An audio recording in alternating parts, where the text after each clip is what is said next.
Welcome to the Inform Outdoors. My name is Michael, and today we're out exploring on the Honda CRF300L. So it's a Sunday afternoon, and I've decided just to take a ride out to some of my camping spots to see how the Honda would get me in and out.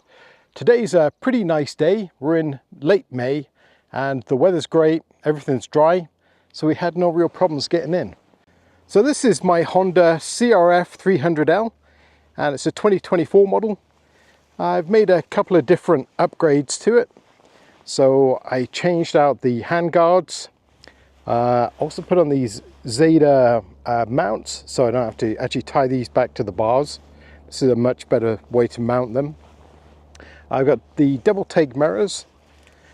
I used an Apple CarPlay device that I got from AliExpress for 50 bucks, and 3D printed a mount just underneath, so it all works. I did put on a USB charger as well. I put on this cheap rack for the back, which again is from AliExpress, I think. This happened on this trip. I'm still working on the luggage aspect. I'm still not convinced on how it should be. Did have the Rhino Walk soft panniers that did melt to the exhaust, so that's not really working out for me. I've just got a couple of bags. This is tools, and this is just some water and my camera stuff, so not very loaded today. I have about 2,200 kilometers now on this bike, so it's pretty much new, I would think, but I just wanted to share a few thoughts on my adventure riding journey since I started this a couple of years ago. So just a little bit about myself. I'm 53 years old, so I started riding again when I was 51. I had a break for about 27 years where I used to commute to work on a Yamaha DT125 two-stroke, and no off-road experience, just going through the monotonous traffic in Britain, in England, which is not pleasant on a bike, very dangerous in fact. And then I got to Canada. I was coming back from BC a few years ago, and I saw a bunch of guys on the ferry with adventure bikes, and I just got chatting to them. So in my mind I had that plan that it's something I'd like to try, and it's a bit of a steep curve to get into, especially if you don't have a background in motocross or dirt bikes or whatever, which I didn't. So I always rode a bike growing up, and I used to race in bicycle races for a little while, as well as mountain bikes. I've always felt comfortable on two wheels, so I've got pretty good balance. When I came to Canada, I had to pass my test to ride the motorcycle. I took a personal lesson with an instructor for 2 hours, and then I took the test and passed. It's not difficult in Canada anyway. So to get into adventure bike riding, I thought the best thing to do was to get a smaller adventure bike, and that'll be easier to deal with. So I went out and bought the KTM 390 Adventure with the spoked wheel models. Fantastic bike. That's the one I learned to ride on, and that's the one that I passed my test on. So excellent bike, loved it, until I started taking it a little bit off-road and even onto things like gravel. I just didn't feel confident. It could have been the tires, actually, that was part of the problem. But the weight of the bike as well, even though it's a lightweight adventure bike, it's still not that light. So after about a year of riding, my wife went to get her bike license, so we got her a bike license, and we bought her a Yamaha XT250. So I actually took that out for a couple of rides, and the difference between the KTM 390 Adventure and just a dual sport was night and day. I couldn't believe it. However, it should have been pretty obvious to me, if I'm honest. But the way I think of it now kind of makes more sense to me. So how I put all the bikes together was incorrect when I first started out. Now I think I understand it. So basically your dual sport is like a Jeep. Your adventure bike is more like a SUV. And then you've got sports cars and sports bikes.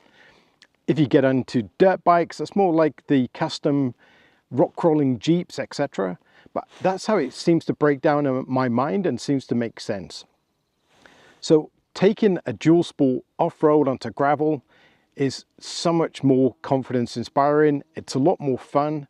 There's not as much stress involved, and it just handles it so much easier.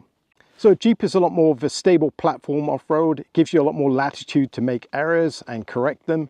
If you're taking an SUV down the same trail, you're not going to have that flexibility. You're going to have to take almost the perfect line every time. You don't have the ground clearance, the correct tires, etc. So that's how I see in my mind like an ADV bike versus something like a dual sport. So the major insight that I have is I should have started out on a dual sport, but I wouldn't have learned that lesson if I had, and I just want to share that with you. If you are around kind of my age, your strength isn't probably as much as it used to be.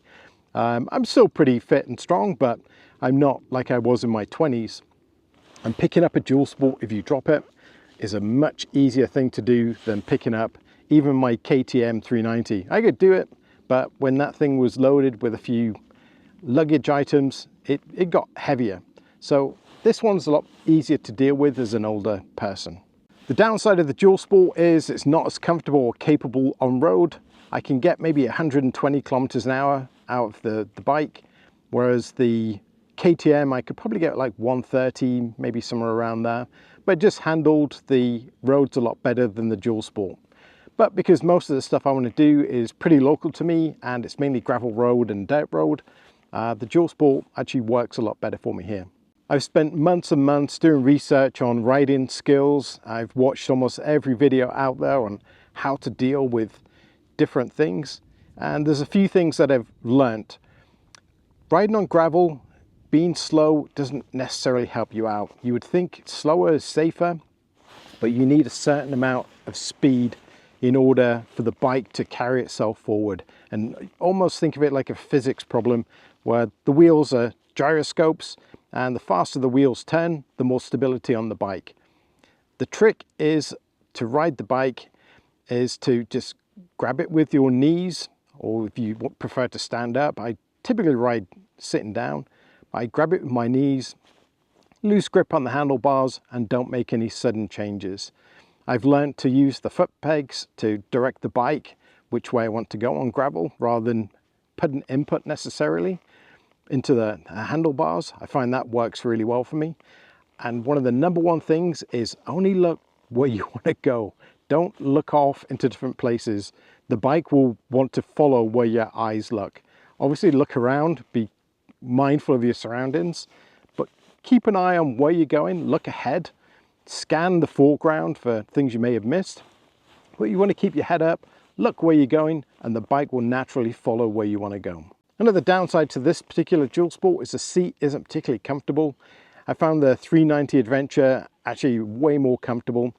I did about 5,000 kilometers on that bike. I'm only like halfway with this one. So my plan is to maybe get a bigger bike in the future. I'd like to get something that's more of a adventure bike tourer rather than like a Tenere, something that's more off-road capable. Something I can do gravel comfortably, but that's about it.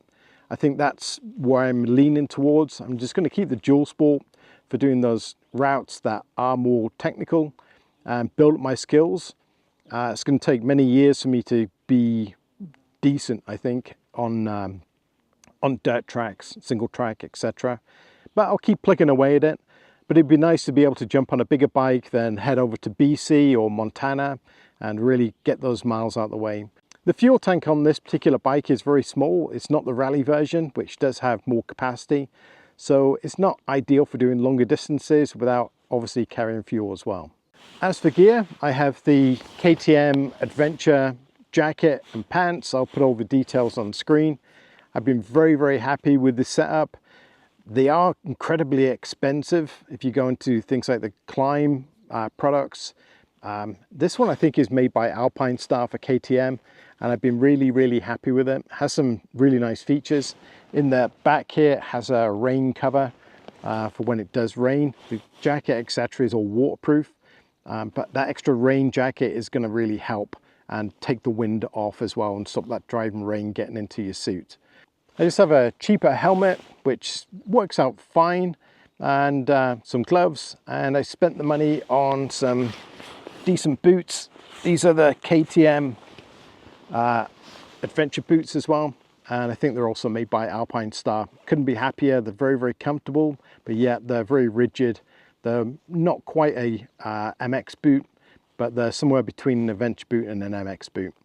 So I just want to share with you some of my thoughts on adventure riding for a newer rider like myself, someone that's a little bit older, maybe inspire you to take up the hobby yourself.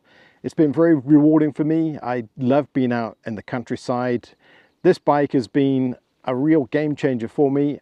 I really like it. It's comfortable, apart from the seat for long periods of time on the road. But just going down the dirt tracks, etc., very, very manageable. It's got terrible suspension that people always claim on videos, but actually if you're going pretty slow and you're not going to bottom it out, it works fine. It's a little bit bouncy, but you know what, for someone like me that's just getting there to wherever I need to get, it works out just fine. I do have to fix up some luggage solutions because I'm not really happy with the way it's set up at the moment, and I'm looking forward to taking it out on some trips this year. So let me know in the comments what you think about adventure riding. Is it something you'd like to try out for yourself? And until next time, take care.